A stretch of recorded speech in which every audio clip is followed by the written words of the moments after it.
Welcome to PDTV. విజయవాడను వరదలు ముంచెత్తాయి. ప్రస్తుతం ప్రజలు ఇబ్బందులు పడుతున్నారు. సహాయ కార్యక్రమాలు నడుస్తున్నాయి. ఇవందరికీ తెలిసినటువంటి అంశమే. అయితే వరదలకు సంబంధించి ముందస్తు హెచ్చరికలు ప్రభుత్వం ఎందుకు చేయలేదు? ఇదే అందరూ ప్రశ్నిస్తున్నటువంటి అంశం. దీనికి సంబంధించి రెవెన్యూ ప్రత్యేక ప్రధాన కార్యదర్శి ఆర్పి సిసోడియా గారు నిన్న ఇచ్చినటువంటి ఒక ప్రెస్ మీట్లో చెప్పినటువంటి వ్యాఖ్యలు ఇప్పుడు ఒక రాజకీయ దుమారాన్నే లేపుతున్నటువంటి పరిస్థితి.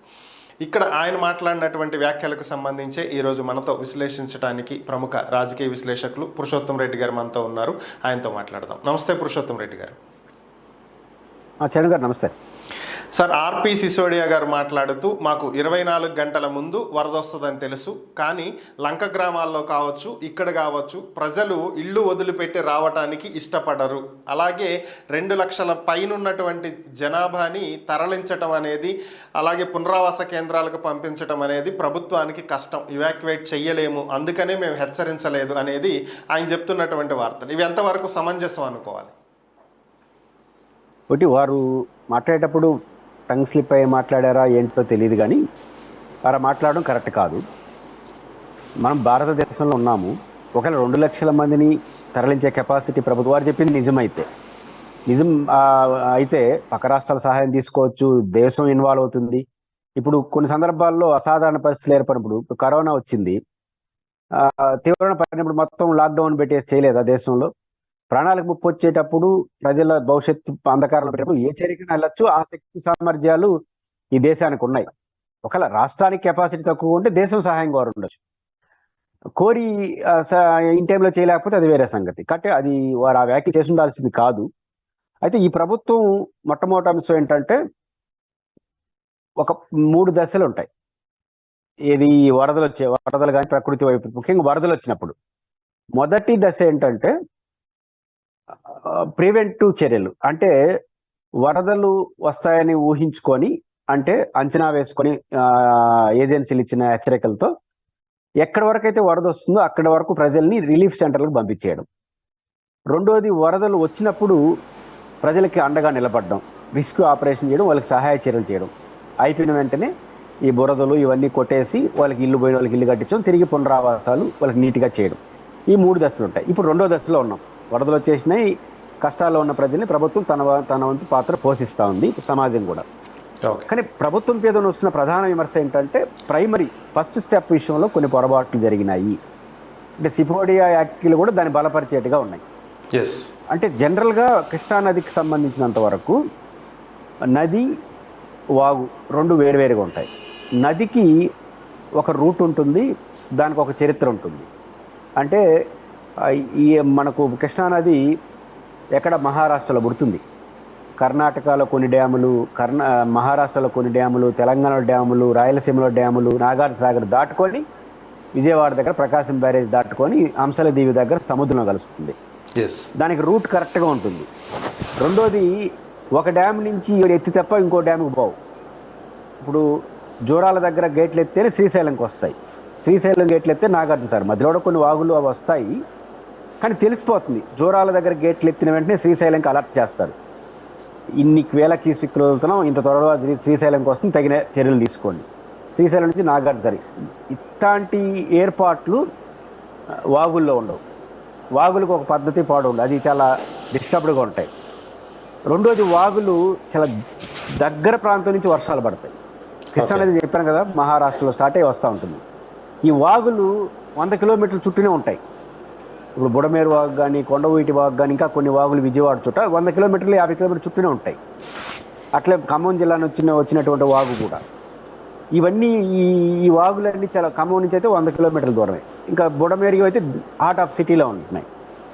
సహజంగా ఇది అటాక్ వస్తుంది దీనికి. రెండోది, ఈ వాగులు ప్రజల్లోనే దగ్గర సమాజంలోనే ఉంటుంది కాబట్టి ప్రజలు కొన్ని ఆక్రమించుకుంటారు.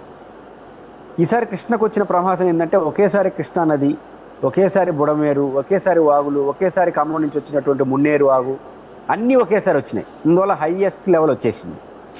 ఇప్పుడు ఈ మున్నేరు, కృష్ణానది ఉధృతంగా ప్రవహించి ప్రకాశం బ్యారేజ్ టాప్ను అందుకునేసింది. ఇంకా అదనంగా నీళ్ళు వస్తే ఓవర్ఫ్లో కావాలి. ఇప్పుడు బుడమేరు సమస్య. బుడమేరు ఏమవుతుంది, బుడమేరు యొక్క ఒరిజినల్ కెపాసిటీ 10,000 క్యూసెక్లు అంటున్నారు. ఇప్పుడు అది 40,000 క్యూసెక్లు వచ్చింది అంచనా. ఈ 10,000 క్యూసెక్కులు ప్రవాహం ఉన్నటువంటి బుడమేరు సగం ఆక్రమించుకున్నారంట. అంటే ప్రజలు, ప్రభుత్వం, వ్యక్తులు రకరకాల కారణాలతో కొన్ని 10 సంవత్సరాలు ఈ రోజు నేను జరిగింది కాదు. అంటే దాని కెపాసిటీ 10,000 క్యూసెక్కులు అయితే దాంట్లో సగం ఆక్రమించుకున్నారు ప్రజలందరూ కలిసి. ఇప్పుడు అది 40,000 క్యూసెక్కులకు వచ్చింది. అంటే 5,000 కెపాసిటీ మాత్రం పోయే ప్రాంతంలో 40,000 వస్తే ఎంత అబ్నార్మల్ సిచ్యువేషన్ ఉంటుంది? 200% పెరిగినట్టే కదా. కాబట్టి ఇది అసలు సమస్య.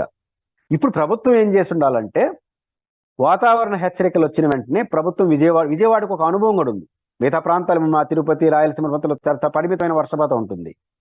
కానీ విజయవాడలో ఎప్పుడో ఒకసారి వస్తూ ఉంటుంది ఇట్లాంటి సమస్యలు. కొంత ఎక్స్పీరియన్స్ ఉంది, పాజిటివ్ ఎక్స్పీరియన్స్ ఉంది వాళ్ళకి.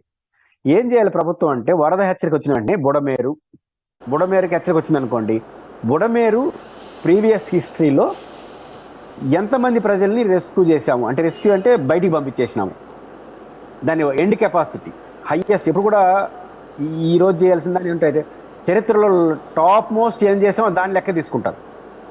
గత సంవత్సరం ఏం జరిగింది, ముందు సంవత్సరం ఏంది, హైయెస్ట్ 30,000 క్యూసెక్లు వచ్చాయని అంచనా, 37,000 క్యూసెక్లు.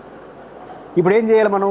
ఇంకో 10,000 క్యూసెక్లు ఎక్కువ వేసుకుని 40,000 క్యూసెక్లు పై వస్తుంది అంచనా వేసుకొని, ఆ 40,000 క్యూసెక్లకు వస్తే ఎలాంటి ప్రమాదం వస్తుంది, ఎంతమంది ప్రజలు ఇబ్బంది పడతారు అనుకో వాళ్ళని అక్కడి నుంచి లిఫ్ట్ చేసేవాళ్ళు పునరావాస కేంద్రాలకు. చేసేస్తే ఏమవుతుంది, వరద ముంపుకు డైరెక్ట్గా అటాక్ అయ్యే ప్రజలు రిలీఫ్ అయిపోతారు.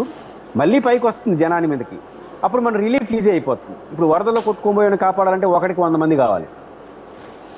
కానీ ఆడడానికి నీటి మునిగిన వాళ్ళని ఒకరికొకరు చేసుకోవచ్చు. కాబట్టి ఈ ఫస్ట్ పాయింట్ విషయంలో ప్రభుత్వం నిర్లక్ష్యమా, అసెస్మెంట్ లోపమా ఏదో జరిగింది. సిసోడియా గారి యాక్చువల్లీ పరిగణలో తీసుకుంటే ఇది చెప్పాడు ఇప్పుడు, అది కరెక్ట్ కాదు కదా. నీకు ఎన్ని లక్షల మంది అయినా సరే స్టార్ట్ చేయాలి. 2 లక్షల మంది ఉన్నారు, చేయలేము చెప్పండి. 2 లక్షల మంది ఉన్నారు, 50,000 మందిని చేయగలిగామని చెప్తారా? అదేనా చెప్పాలి కదా. రాష్ట్ర ప్రభుత్వం కూడా తన శక్తి సామర్థ్యాల మేరకు 2 లక్షల మంది ఎఫెక్ట్ అయ్యారని మాకు తెలుసు. మన శక్తి 50,000 కాబట్టి 50,000 తీసుకొచ్చాం. పక్క రాష్ట్ర సహాయం తీసుకుని ఇంకో 10,000 తీసుకొచ్చాం. మీ ప్రయత్నం ఏంటి? 2 లక్షలు తీసుకెళ్ళడం కంటే ఏం పూర్తి వదిలేనారా అనే చర్చ వస్తుంది కదా. రెండోది రారు, అది కరెక్ట్. ఇప్పుడు ఎవరైనా పోతే మాకు తెలుసులే అంటారు. ఇంట్లో గొర్రె, కుక్కో, నక్కో ఉంటుంది, పేదలు రాలేరు. రెండోది 40-50 ఏళ్ళ క్రితం వచ్చిన 10-20 ఏళ్ళ క్రితం వచ్చి చూస్తున్నాడు, మాకు తెలుసులే పోవా, మేము మిద్దెపై పోతాం అంటారు. ఫస్ట్ ప్రభుత్వం ఏంటంటే దీన్ని కఠినంగా ఎత్తు లోపల వేయాల్సిందే. ప్రాణం పోతే ఇప్పుడు వాళ్ళని అడుగుతారా? మిమ్మల్ని అడుగుతారు. కాబట్టి ఇది ఏం చేయాలి ప్రభుత్వం? ఆ హెచ్చరికలతో ఆడి నుంచి వచ్చే వాళ్ళని, సాధారణంగా వచ్చే వాళ్ళు తీసుకెళ్ళిపోండి, అదేనా చెప్పొచ్చు. ఒక 50,000 మంది ట్రై చేశాము, ఒక 30,000 మంది 40,000 మంది వచ్చేసినారు, ఒక 10,000 మంది మొండిగా ఉన్నారు, వాళ్ళే ఇప్పుడు ఇరుక్కున్నారని చెప్తారా? చెప్పండి. అంటే ప్రభుత్వం దగ్గర అధికారులు వాదించేటప్పుడు హేతుబద్ధంగా ఉండాలి. కాబట్టి ప్రైమరీ పాయింట్ ఆఫ్ వ్యూలో కొంత వైఫల్యం అనేది కనిపిస్తూ ఉంది. ప్రైమరీలో వైఫల్యం అయితే అది సెకండ్ ఫేజ్ మీద పడుతుంది, మూడో ఫేజ్ మీద పడుతుంది. ఇది కనిపిస్తూ ఉంది. అధికారులు తెలుసో తెలియకో అప్పుడప్పుడు ఇట్లా విషయాల్లో మాట్లాడేస్తున్నారు అనిపిస్తుంది. ఓకే సార్, అయితే ఇంకొక ప్రశ్న. ఈ వెలగలేరు రెగ్యులేటర్కి సంబంధించి డిఈ కూడా మాట్లాడటం జరిగింది. శనివారం ఉదయమే మాకు ఇన్ఫర్మేషన్ వచ్చింది, శనివారం సాయంత్రానికి గేట్లు ఎత్తాల్సి వస్తుంది అనేది నేను పై అధికారులకు ఆల్రెడీ చెప్పటం కూడా జరిగింది. దాని ప్రకారం ఇక్కడ గేట్లు ఎత్తితే వెలగలేరు దగ్గర విజయవాడకు చేరటానికి 18 నుంచి 20 గంటలు పడుతుంది. అంటే మరుసటి రోజు ఉదయానికి ఖచ్చితంగా ఆదివారానికి వరద వచ్చి కన్ఫామ్. ఇది అందరికీ తెలిసినటువంటి అంశమే అని చెప్పి ఆయన క్లారిటీ ఇవ్వటం జరిగింది. అంటే ప్రభుత్వానికి వరద వస్తుంది అనేది ముందే తెలుసు, కానీ ఈ చర్యలు ఎందుకు చేపట్టలేదు అనుకోవాలి, నిర్లక్ష్యం అనుకోవాలా, లేదంటే ఏం కాదులే అంత రాదులే అనేటువంటి ధీమా అనుకోవాలా? 38 మంది మరణించారనేది ప్రభుత్వ లెక్కలు కాదు, 50 మంది పైగా మరణించారు అనేది జనరల్గా మాట్లాడుకుంటున్నటువంటి అంశాలు. ఇంత భారీ నష్టం 6,880 కోట్ల నష్టం అని చెప్పి ప్రభుత్వం కేంద్రానికి ఒక అంచనా ఇచ్చింది. ఇదంతా భరించాల్సినటువంటి పరిస్థితి ఈరోజు రాష్ట్ర ప్రభుత్వం మీద ఉంది. దీన్ని ఎలా చూడాలి? ఇప్పుడు 38-50 మంది కాదు, ఇంకా ఎక్కువ మంది కూడా చనిపోతారు. మనం వరదల్లో నష్టాలు డైరెక్ట్గా చనిపోయిన చూస్తాం. ఒకటి గుండె నొప్పి ఉంటుంది, ఇంట్లో ఉంటాడు, మామూలుగా అయితే హాస్పిటల్కి పోతే బతుకుతాడు, ఈ వరదల వల్ల పోలేడు. ఆ మరణాన్ని ఏ మరణంగా చూద్దాం? వరదలు అంటే ప్రభుత్వం తప్పను. వరదల వల్ల వచ్చే నష్టాల్లో ప్రజలు చనిపోయేది అనేక కారణాలు చనిపోతారు.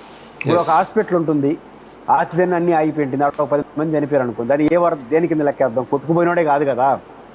ఇవన్నీ ఉంటాయి, మరణాలు బాధాకరం. ఫస్ట్ పాయింట్ ఏంటంటే నేను ముందు చెప్పాను, బుడమేరు కానీ ఇది వాగు, ఈ వాగుకి పద్ధతి పాడే ఉండదు. ఆ వాగే కాదు, ఏ వాడికైనా అంతే.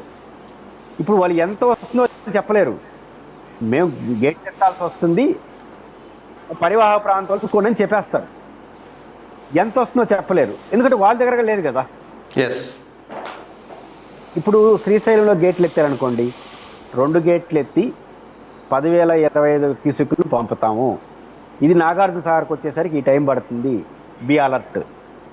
ఈ తరహాలో బుడమేరుకి చెప్పలేరు, ఎందుకంటే ఆ లెక్కలు వాళ్ళ దగ్గర ఉండవు, అది సాధ్యం కాదు. ఓకే. ఈ పాయింట్ ఆఫ్ వ్యూలో చూసినప్పుడు మనము వాళ్ళు చెప్పినారు. రెండో పాయింట్ కూడా చూడాలి ఇక్కడ, ఈ గేట్లు ఎత్తే వాళ్ళు కింద వాళ్ళు పర్మిషన్ తీసుకోరు, అది మనం గమనంలో పెట్టుకోవాలి. ఇప్పుడు శ్రీశైలం డ్యామ్ గేట్లు ఎత్తేవాడు నాగార్జున సాగర్ పర్మిషన్ తీసుకోడు, లేదా నాగార్జున సాగర్ గేట్లు ఎత్తేవాడు ప్రకాశం బ్యారేజ్ పర్మిషన్ తీసుకోడు. ఎందుకని? గేట్లు ఎత్తపోతే ఓవర్ఫ్లో అయితే మొత్తం డ్యామ్ పోతుంది, మొత్తం అవసరం వచ్చిందంటే విజయవాడ మొత్తం పోతుంది. కాబట్టి దాని ఎండ్ పాయింట్ వచ్చినప్పుడు ఎత్తి తీరాల్సిందే, ఎందుకంటే సముద్రంలో వదలాలి కదా. సముద్రం ఎండ్ పాయింట్లో ఉంటుంది, అంశాల దేవి ప్రకాశం బ్యారేజ్ తర్వాత అన్నీ వస్తాయి. కాబట్టి శ్రీశైలం గేట్లు ఎత్తేవాడు నా ఎండ్ పాయింట్కి వచ్చింది నేను ఎత్తేస్తాను అనౌన్స్ చేస్తాడు అంతే. సార్ కొన్ని రోజులు పెట్టుకోండి సార్ అంటే కుదరదు. పెట్టుకుంటే శ్రీశైలం డ్యామ్ ఓవర్ఫ్లో గేట్లు బయలంటే మొత్తం శ్రీశైలం డ్యామ్ అయింది అనుకోండి, వచ్చి నాగార్జున సాగర్ పడిపోతుంది. నాగార్జున సాగర్ డ్యామ్ అయితే మొత్తం విజయవాడ స్మాష్ అయిపోతుంది. కాబట్టి గేట్లు ఎత్తే వాళ్ళు హెచ్చరిక మాత్రమే చేస్తారు తప్ప పర్మిషన్లు తీసుకోవాలి. అంటే మేము ఎత్తనం రెడీగా ఉన్నానంటారు. ఈ బుడమేరు వాకి వచ్చేసరికి అంచనాలు లేవు కదా, అంటే మేము ఎత్తం రెడీగా ఉంటారు. వీళ్ళేమనుకుంటారు, ఎంత వస్తుందో తెలియకుండా అంచనా వేస్తుంటారు. అంచనాలు తప్పు అనే ఉండాలి, లేదా అధికారి చెప్పిన అంచనాలు తప్పు ఉంటారు. అధికారి చెప్పినట్టు 2 లక్షల మంది కష్టము, లేకపోతే రారు, ఇవన్నీ సాకులే. కానీ అంచనా వేసిన వాళ్ళు ఎక్కడ గతంలో లాస్ట్ టైం 10,000 వచ్చిందిలే పోతుందిలే మెల్లిగా చేద్దామని అనుకుంటున్నాను నేను. అక్కడ ఫెయిల్ అయి ఉండొచ్చు అనుకుంటున్నాను.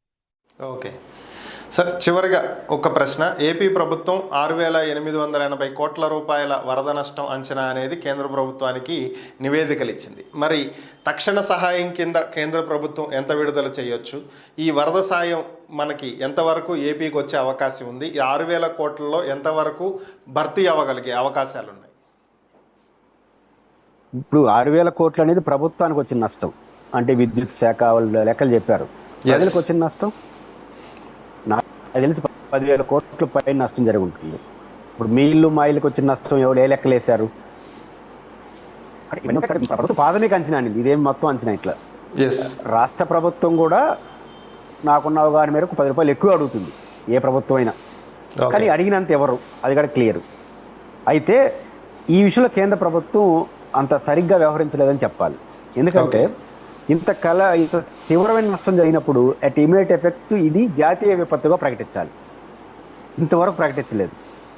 6,000 కోట్లు అయిందా, 10,000 కోట్లు అవుతుందా, తర్వాత అధికారిక లెక్కలేస్తారు, మళ్ళీ ఎంత ఇస్తారో మీరు ఇస్తారో రాష్ట్ర ప్రభుత్వం చూసుకోవచ్చు. కానీ రాష్ట్ర ప్రభుత్వానికి కొన్ని శక్తికి పరిమితులు ఉంటాయి. కనీసం 1,000 కోట్ల రూపాయలు ఇమీడియట్గా ప్రకటించుండాలి. ఇప్పుడు ఒక వారం అవుతున్నా రాష్ట్ర ప్రభుత్వానికి ఫైనాన్స్లో కానీ అన్నిట్లో కొన్ని పరిమితులు ఉంటాయి. కాబట్టి కేంద్ర ప్రభుత్వం విజయవాడలో జరిగినట్టు దీన్ని ఎదుర్కోవడం కోసం రాష్ట్ర ప్రభుత్వానికి ఇమీడియట్గా 1,000 కోట్లు ఇచ్చేసి ఉండాలి.